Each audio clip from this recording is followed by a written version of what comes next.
One of my biggest regrets is that I never sat down to talk with my grandmother and do an interview about the way things were during the Great Depression. I had a tape recorder while she was still alive, but at the time she just didn't seem to be a good interview subject. How silly I was to hold that opinion. She was a member of the generation before what some called the greatest generation. During her lifetime, she saw the country evolve. When she was a child, there was no indoor plumbing or electric lights. The telephone hadn't even come to her rural part of Indiana yet. She saw the beginning of free mail delivery to the farm, the introduction of movies, then radio. She never saw an airplane as a child, nor ever rode on an escalator. She was born in a time when people died of the simplest ailments. There was no penicillin, sulfa drugs, or miracle surgery. Because there was no radio in her childhood and early record players were very expensive, she had a piano in the house, and the piano bench was stuffed with over 100 pieces of sheet music of all the big songs of the day. She had all of her children take some kind of music lesson when she could afford it. My dad learned to play the violin, though I think by the time I was born, he had just about forgotten how. I never knew he took violin lessons until one day I was helping him run an electrical cable through our never-visited attic. There, tucked into a corner, was a violin case. He explained that he once was able to play, then changed the subject. My dad was grandmother's first son. His name was Joseph. Several times during my childhood, my grandmother chided me for calling Dad Joe instead of Dad. Finally, I couldn't take it anymore. I turned to her and said, "After all, Grandma, you named him." Grandma never got past the 6th grade, but she had the wisdom of Solomon and the instincts of Einstein. I said I never interviewed her. Actually, I did quiz her on a lot of things, but never put her down on tape. Among the things I should have asked about and never did was, what was my dad, her son, like when he was my age? I did enter into a long conversation about food once. I asked her how food was different when I was a child than it was many, many years ago, when she was trying to raise a handful of sons on what she called a dirt water farm in Indiana during the Depression. "Well," she said, "today everything is hamburger. It didn't used to be like that." She explained to me that a great deal more pork was on the menu in the early part of the 20th century, but she pointed out we had to be careful how we cooked it.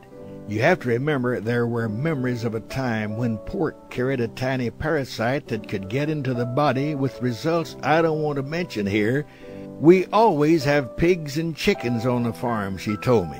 Immediately my thoughts drifted back to an event that happened when I wasn't even in grade school yet. I was at Grandma's house, not on the farm. She had moved to the city before I was born.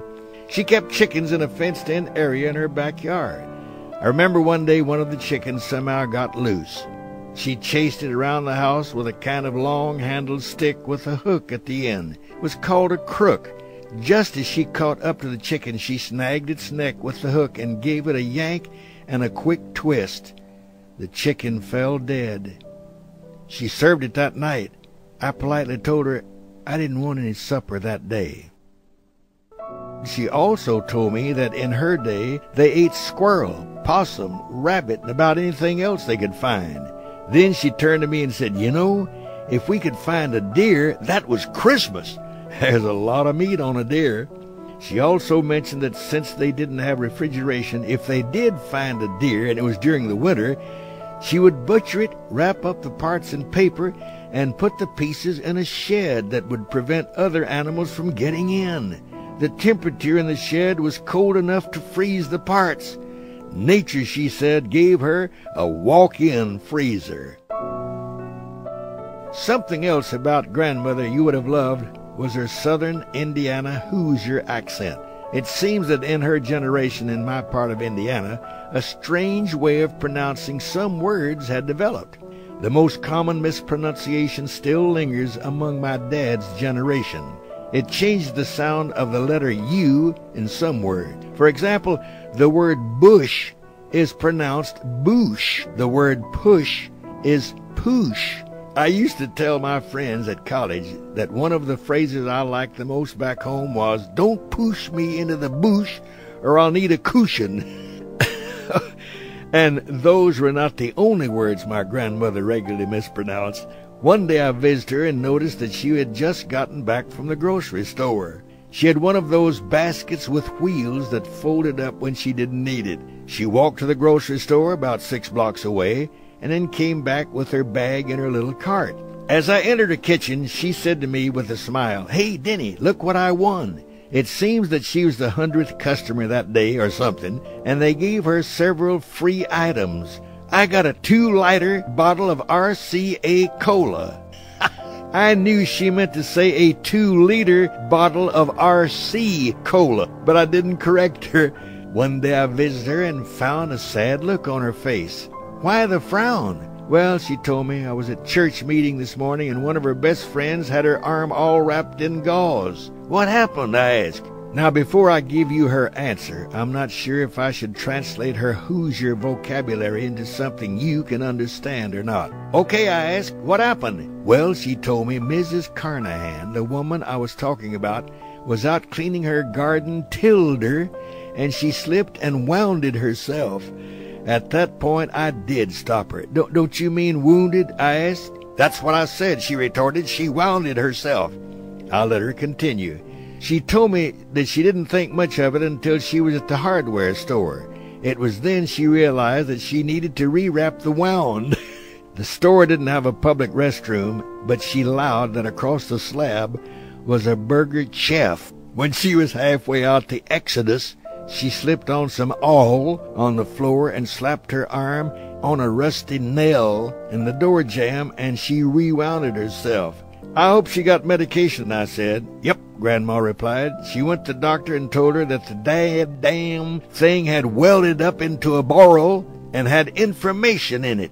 "Man, oh, it sounds painful," I added. "Well," she continued, "the doctor gave her a subscription for an antibiotic to cataract the inflammation and told her if she ever wounded herself again, she would have to run to the zinc, wrench it out, and then put a wet tile on it." You know what she was trying to say.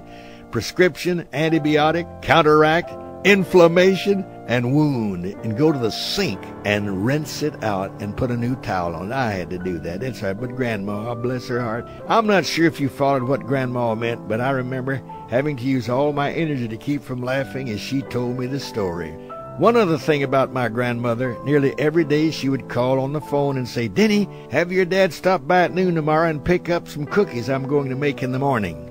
I once got off the phone and mentioned to Mom that we already had so many of her cookies they went stale before we could eat them. "Why does she keep making them?" I asked. Mom's reply was simple. "She has a reason to get up in the morning." Her cookies somehow started tasting better when I realized why she made them and how much they meant to her. In a double-walled box in a secret storage place, I have her old cookie jar. Every time I get lonely or think about the past, I open the box. I take off the lid of the jar and look at what's inside. A picture of my grandmother smiling at me.